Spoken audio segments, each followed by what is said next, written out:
எந்திரிச்சு பார்த்தா பூரா நெல்லு. சுந்தரனை கூப்பிட்டார். எப்பா, இவ்வளவு நெல்லு என்னால ஒண்ணும் பண்ண முடியாதுப்பா, நீயே எடுத்துட்டு போய்க்கன்னார். தொந்தரவு இல்லாத வேலை தானே. சில பேர் கொடுக்கிற போது எண்ணி எண்ணி பார்ப்பான், திருப்பி திருப்பி பார்ப்பான், கண்ணை மூடி காசு தூக்கி போடணும். அந்த மாதிரி தூக்கி போட்டார். சுந்தரர் பார்த்தார். ஏன் சாமி, எனக்கு பாடுறதுக்கு தெரியுமே தவிர இந்த நெல்லை எடுத்து சாக்குல போட்டு தூக்கிட்டு போய் கொட்டுற அளவுக்கு எனக்கு ஒண்ணு தெரியாது சுவாமி. சுத்தி முத்தி பார்த்தேன், இதுக்கு ஆளையும் காணோம். எனவே எனக்கு வேலை என்ன? உன்னை நினைப்பது. உனக்கு வேலை என்ன? என் குறைய போக்குவது அப்படின்னு முதல்ல சொல்லிட்டார். தொழுவாரவர் துயராயின தீர்த்தல் உன தொழிலே. அதனால என்ன பண்ணார், அழகா ஒரு பாட்டு பாடினார். நீள நினைந்தடியேன் உமை நித்தலும் கைதொழுவேன் வாழன கண்மடவாள் அவள் வாடி வருந்தாமே கோழிலை கோழிலி எம்பெருமான் குண்டையூர் சில நெல்லு பெற்றேன். அது சில நெல்லுன்னா ஊர் பூரா நெல்லு. ஆனா இவர் சில நெல்லுன்னு ஏன் சொன்னார்? இவருக்கு சில நெல் இல்ல, சிவபெருமானுடைய கருணையை நோக்க அது சில நெல்லு. என்ன சாமி அது விளங்கலைங்கிறீங்களா? ஒரு வரலாறு சொல்லுவாங்க. 24 மணி நேரம் கொண்டது ஒரு நாள், 30 நாள் கொண்டது ஒரு மாதம், 12 மாதம் கொண்டது ஒரு ஆண்டு. இன்னும் சொன்னா 365 நாள் கொண்டது ஒரு ஆண்டு. மனிதனுக்கு ஒரு ஆண்டு. தேவர்களுக்கு 365 நாள் கொண்ட ஆண்டு ஒரு நாள். இந்த கணக்கு கேள்விப்பட்டிருப்பீங்க. அது மாதிரி சாமிக்கு சில நெல்லு. அதுக்கு மேல, ஏன்பா உங்களுக்கு அப்பா சொத்து, அமைச்சி சொத்து, இந்த புறவடையா வந்த சொத்து ஒரு 1000 ஏக்கர் தேருமா? அதெல்லாம் ஒண்ணு இல்லைங்க, சும்மா கொஞ்சம் இருக்குது, அவ்வளவுதான் சொல்லுவான். இந்த உலக நடை அப்படியே வச்சார். குண்டையூர் சில நெல்லு பெற்றேன். 2 பேருக்கு ஆச்சுங்க. சாமிக்கு சில வாங்கினவன் கொஞ்சம் தான் சொல்லுவான். நெல்லு பெற்றேன் ஆளிலை எம்பெருமான் அவை அட்டி தரப்படியே. இரவு பூதங்கள்லாம் வந்து திருவாரூர்ல கொண்டு போய் குமிச்சிருச்சு. பட்சத்தை இன்னொரு நாள் இருந்தா அந்த வரலாறு என்னாச்சுன்னு சொல்றேன். இப்படி இருக்கிற பொழுது பக்கத்துல நாட்டியத்தான்குடின்னு ஒரு ஊர். அந்த நாட்டியத்தான்குடியில ஒருத்தர் இருந்தார், கோட்புலி நாயனார். அவருக்கு ரொம்ப நாளும் ஆசை, எப்படியாவது சுந்தரமூர்த்தி சுவாமிகளை தன் வீட்டிற்கு அழைத்து வர வேண்டும் என்று. ஒரு நாள் சுவாமி அனுகிரகம் பண்ண, அருள் கூட்ட, நேரா போய் சுந்தர காலில் விழுந்து, சுவாமி தாங்கள் அடியேனுடைய ஊருக்கு எழுந்தருள திருவுள்ளம் பற்ற வேண்டும் என்று விண்ணப்பம் செய்தார். உடனே சுந்தரர் பார்த்தார், நேர தியாகராஜா கிட்ட போனார். போய் சுவாமி கிட்ட என்ன பண்ணார் தெரியுங்களா? உத்தரவு வாங்கிட்டு பிறகு நாட்டியாத்தன்குடி போனார். இது எப்படி இருக்கிறது? யமனுடைய வேலையாட்கள் உத்தரவு வாங்கிட்டு போறது எப்படி இருக்குது நினைச்சு பாருங்க. இது யமன் கூட்ட நிக்கணும், அது சிவன் கூட்ட நிக்கணும். அதனால் பிடை கொண்டு அவன் என்ன சாந்தமா இருக்கிறான். இப்போதைக்கு யம தர்மராஜ் நம்மளை பார்த்ததுனால சாந்தமும் லேது சௌக்கியமும் லேது, அப்படி கோபமா இருக்கிறான். பிடை கொண்டு வந்தாங்க. என்ன செய்தார்கள்? மையல் தரும் செக்கினிடை திரித்தும். ஆமா, ரொம்ப அருமையா நமக்கு காட்டினார். மையல் தடை செக்கினிடத்திலும் திரித்தும். ஆக செக்குல போட்டு எல்லாம் ஆட்டுற மாதிரி ஆட்டினாங்க. எப்படி இருக்கு நினைச்சு பாருங்க. ஒரு சின்ன கதவு சந்துல விரல் தங்குனால வலியோ வலி. நீங்க வேணா இன்னைக்கு இரவு கதவை சந்துல விரல வச்சு சாத்தி பாருங்களேன், ஐயோ அம்மா, என்ன வலிங்கிறீங்க இல்லையா? அது மாதிரி செக்குல போட்டு அழுத்துவாங்க. இப்போ ஒரு சந்தேகம் வரும். ஆமா, கமலநாதனுக்கு என்ன சந்தேகம்? சாமி, உடம்பு விட்டு உயிர் போனா உயிர் தானே இருக்கும், அது புரியட்ட காயத்துல போகுமே, அங்க ஏது சாமி உடம்பு செக்குல போடுறக்குன்னு. அதுக்கு சொன்னார்கள், இந்த உடம்போட இருக்கிற பொழுது அனுபவிக்கிறதுக்கு இருக்கிற உடம்புக்கு, அதற்கு பூத சரீரம்னு பேர். பூத சரீரம். பிறகு சொர்க்கத்தில் அனுபவிக்கிற பொழுது பூதசார சரீரம். நரகத்தில் அனுபவிக்கிற பொழுது யாதனா சரீரம். இப்படி உடம்பை அந்த யமனே நரகத்தில் அனுபவிக்கிறவோ தயாராக்கி கொள்ளுவான. அந்த அதிகாரத்தை யாருக்கு கொடுத்திருக்காரு சுவாமி? யமனுடைய தூதுவர்களுக்கு. அந்த யாதனா சரீரத்தை கொண்டு என்ன செய்வார்கள்? செக்குல போட்டு ஆட்டுவாங்க. அதத்தான் இங்க சொன்னார், செக்கினிடை திரித்தும், அதுக்குள்ள போட்டு ஆட்டுவாங்க. அப்புறம் தீவாயில் இட்டு எரித்தும், நெருப்புல போட்டு எரிப்பாங்களாம். நல்லா இருக்கு பாருங்க. எத்தனையோ விளக்கு சுட்டாலும் 5 நாளைக்கு பொள்ளிக்குது. மறுநாள் தடவணும். இந்த உடம்பு அப்படியே தண்ணிக்குள்ள முட்டு எடுக்கிற மாதிரி நெருப்புக்குள்ள போட்டா எப்படி இருக்கும்? தீவாயில் இட்டு எரித்தும், பிறகு தக்க நெருப்பு தூண் தழுவித்தும், ஒரு பெரிய இரும்பு, அந்த இரும்பு தக தக தக தகன்னு எரியும் சூடர். அதை போய் கட்டி பிடிச்சு ஒரு கிஸ் பண்ணும்பாங்களாம். கட்டி பிடிச்சா எப்படி இருக்கும்? அப்படி நெருப்பு தூணை தழுவிப்பாங்களாம். மிக்கோங்கும் நாராசம் பாய்ச்சி, நாராசம் காட்சி செவிமடுத்தும், நல்ல இரும்பு இருக்குது பாருங்க, அப்படியே கொல கொல கொல கொலன்னு தண்ணியாட்டு உருக்கிறது. இரும்பு உருக்கிறது தெரியுமா? சர்க்கரை உருக்கிறது மட்டும்தான் உங்களுக்கு தெரியும் மைசூர் பா செய்யறதுக்கு. இரும்பை உருக்கிறது மோல்டிங் ஷாப்ல செய்வாங்க. யாராவது சில பேர் பார்த்திருக்கலாம். ஒரு அலுமினிய கட்டியை தூக்கி ஒரு அதிகமான வெப்பம் இருக்கிற பாய்லருக்குள்ள ஒரு குண்டாவில போடுவாங்க. போடும்போது கட்டியா இருக்கும். பிறகு அதை வேறு வகையா வார்க்கிற பொழுது அது தண்ணி போல ஊத்துவாங்க. இப்ப நடராஜா சிலை செய்யறப்ப இங்க இப்ப நடராஜா வரியும் வேணும்னா செம்பு உலோகத்தையும் ஏனைய பஞ்சலோகத்தையும் தங்கத்தையும் போட்டு உருக்குவாங்க. தண்ணியாட்ட, பச்சை தண்ணியாட்ட இருக்கும். நடராஜர் உருவம் வச்சு ஒரு ஓட்டை வச்சு அதுக்குள்ள ஊத்துனா தண்ணியாட்ட போய் அங்கங்க அங்கங்க செட் ஆகி அப்படியே கெட்டி ஆயிரும்.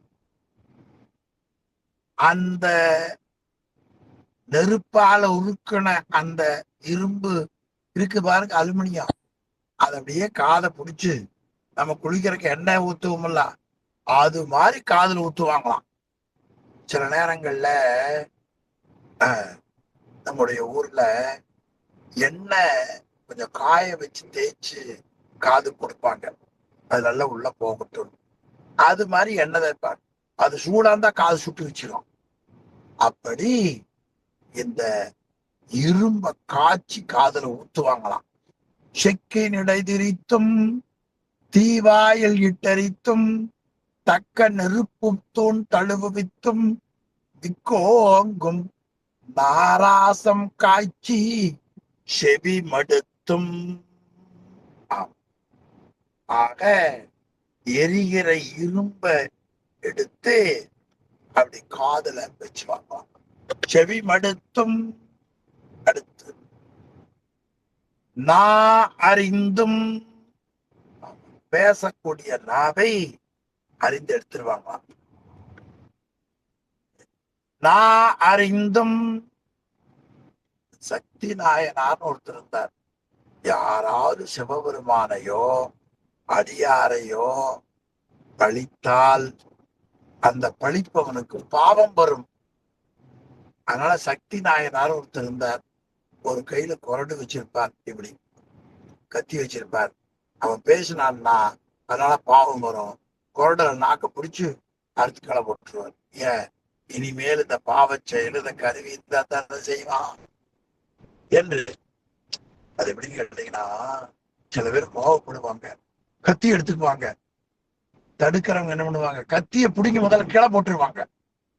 அது போல ஆமா என்ன பண்ணுவார்கள், நான் அறிந்தும்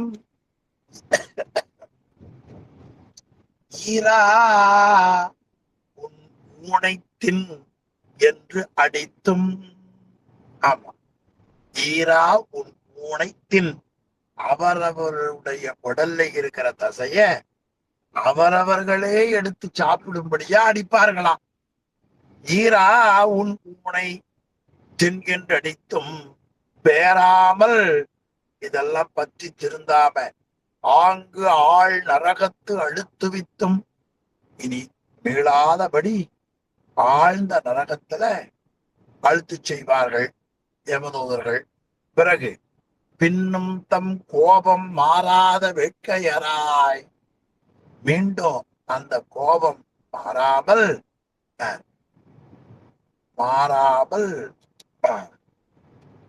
இப்படி தண்டித்த பிறகும் அவர்களுடைய அந்த கொடுமையான சினம் மாறாமல் மேலும் தண்டிப்பதற்காக வேட்கையுடையவராய், மாறாத வேட்கையராய், இங்கு ஒரு நாள் எண்ணி முதல் காணாத இன்னல் கடு நரகம் பன்னாள் செல்லும் பணி கொண்டு, இப்படி பல நாள் இந்த தண்டனையை கூற்றுவனுடைய தூதர்கள் பல நாள் நரகத்துல செய்வார்கள்.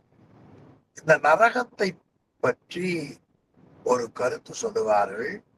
அந்த நரகம் நமக்கு இருப்பது ஒன்று நரகம், அது 8 நரகம். ரௌரவம், துவாந்தம், சீதம், வெப்பம், சந்தாபம், பதுமம், மாபதுமம், காலசூத்திரம். இது மொத்த நரகம் 8. அடுத்தது மாநரகம், சூசிமுகம், காலகட்டம், புராதரம், அம்பரிடம், தத்தாங்காரம், மாதங்கம், சந்தாபம், தீவற்றம். அடுத்து ராச நரகம் 8, லக்கா பிரலேபம், மாஞ்சாதம், நிர்ச்சுவாசுவாசம், உக்குமாத்திரி, ஷான்மாலி, ரோக பிரதீப்தம், சுப்பவிவாசம், கிருமினியாசம். இனி ராசச நரகம் 8, ரோகத்தம்பம், வெண்முத்திரம், வைதரணி, தாமிச்சரம், அந்ததாமிச்சரம், கும்பிபாகம், மாரௌரம், அபிசி. பெரும்பிரிவு 4. அது நரகம், மாநரகம், ராச நரகம், மாநாச நரகம், மா நரகம், அதாவது ராஜேஸ்வர நரகம். இப்படி நரகம் 4 பிரிவு, 1 8, 32 நரகம் இருக்குமா. அந்த நரகங்கள் எல்லாம் கொண்டு போய் யமனுடைய தூதுவர்கள் நம்முடைய வினை தீவினை இருக்குமானால் அங்கங்க கொடுப்பார்கள். இன்னல் கடு நரகம் 12 நாள் செல்லும் பணி கொண்டு, நீண்ட காலம் கூற்றுவனுடைய தூதுவர்கள் பிடித்து அவனுக்கு தண்டனையை கொடுப்பார்கள். இனி முன் நாடி கண்டு கடன் கழித்தல் காரியமாம் என்றெண்ணிக்கொண்டு, ஆக இந்த உலகத்தில தாய் தந்தையர்களாக இருக்கக்கூடிய பெற்றோர்கள் தன்னுடைய குழந்தையினுடைய நோயை தெரிந்து கொண்டு நோய் தீர்க்கக்கூடிய செயலை பிள்ளைக்காக பெற்றோர்கள் மேற்கொள்ளுவார்கள்.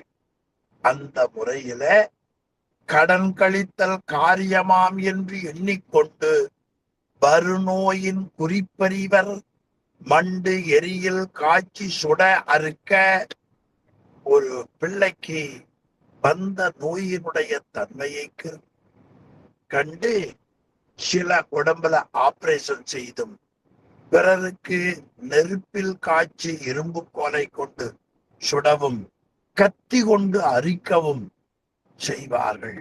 கண் உரிக்க, ஆமா, ஆக கண் படலத்தை உரித்து அந்த கண்ணுக்கு இருக்கிற படம் நீக்குவார்கள். அப்படி செய்வதற்கு பெற்றோர்கள் என்ன செய்வார்கள்? நல் நிதியம் ஈத்து, என்ன நிதியம்? நல் நிதியம் ஈத்து தாய் தந்தையர் இன்புறுதல் வாய்த்த நெறி. ஆக அந்த பிள்ளைகளுக்கு தேவையற்றதை நீக்க வேண்டும் என்பதற்காக பணம் கொடுத்து மருத்துவரிடத்திலே போய் மருத்துவர் துன்ப தரக்கூடிய செயலை செய்தாலும் கூட நோயை தீர்த்து பெற்றோர்கள் மகிழ்வதை போல இறைவன் வினை நோயை தீர்த்து அருள் செய்து மகிழ்வான். மேலும் இன்னொரு மேற்கோள் காட்டுகிறார். ஓடிய தேரின் கீழ் உயிர் போன கன்றாலே நீடு பெரும் பாவம் என்றே நீங்கும் என நாடி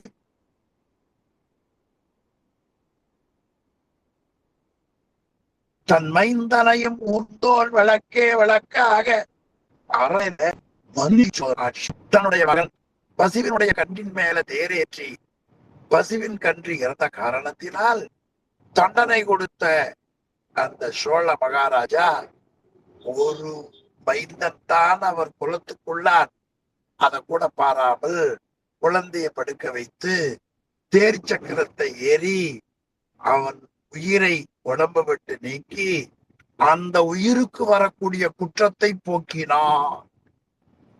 எதற்காக? தன் மகனுக்கு பாவம் நீங்க வேண்டும் என்பதற்காக. ஆமா, அதை போல ஓடிய தேரின் கீழ் உயிர் போன கன்றாலே நெடுபெரும் பாவம் இன்றே நீங்கும் என நாடி தன் மைந்தனையும் ஊர்ந்தோன் விளக்கே விளக்காக.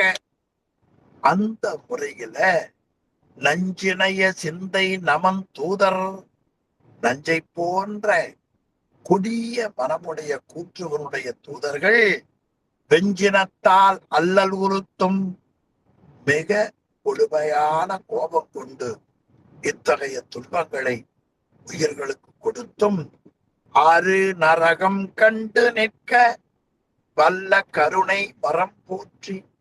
இப்படி நரகத்தில உயிர்கள் துன்புறுவதை கண்டும் அனைத்து உயிர்களுக்கும் தாயும் தந்தையுமான சிவமும் சக்தியும் உயிர்களின் மலவேதனை இந்த தண்டங்கினில் நீங்கினால் போதும் என்று மகிழ்ச்சியுடன் கண்டு நிற்கும் கருணை மரம்.